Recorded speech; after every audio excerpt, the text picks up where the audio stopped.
always make sure that your entire thinking is not just about yourself. It must be for something bigger or larger than yourself. It must benefit others in your life also. You must learn how to give. It is necessary to live a good life.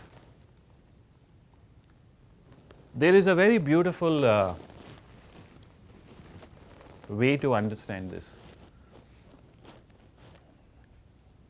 You know, what is the difference between living a life that is just for me, versus a life which is also for me, but then also for sharing and giving and benefiting others? So in the Middle East area, in that whole area of, between Africa and Asia, think of it like that. That whole area of the Middle East, there are two bodies of water that actually look quite similar. They are called the Red Sea and the Dead Sea. Students of geography, do you remember this? The Red Sea and the Dead Sea. It's pretty much around that whole area of the Middle East, right? Now the Red Sea is supposed to be the sea where Moses crossed over.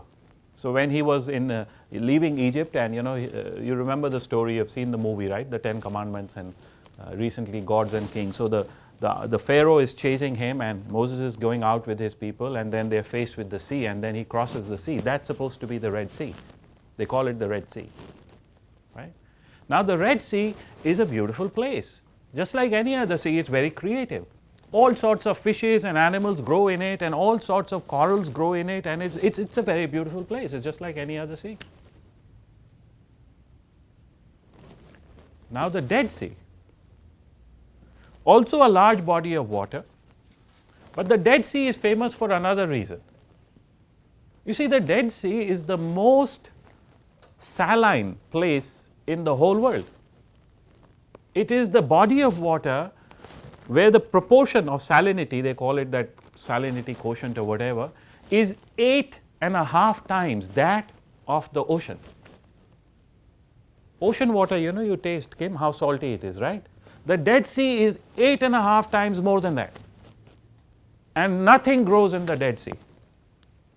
Nothing. In fact, the water there has become so dense and so heavy because of all that salt which is gathering there, that literally a human being can go and you can take your pina colada and lie down there on the water and you'll float.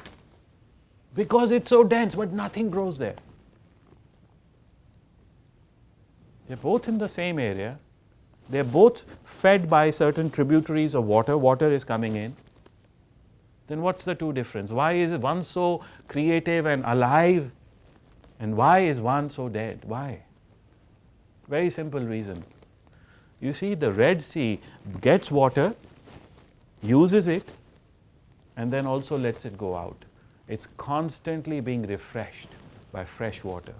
More comes in, more is used, more goes out. More comes in, more is used, more goes out. It flourishes. It gives life. The Dead Sea, it receives, it uses, it doesn't give out. There's no outlet to the Dead Sea. So what happens? Everything accumulates there, and it becomes a dead. In fact, that's why it's called the Dead Sea, because nothing grows there. This is a lesson for all of us to learn. See, our life has to be for more than just ourselves. And of course, by that I also mean it has to be more than just my family. Not just me, my wife, my children, me, my husband, my children. No, it must be for something better, bigger than just that. The planet, the animals, nature, wisdom, whatever you decide, but something more than us.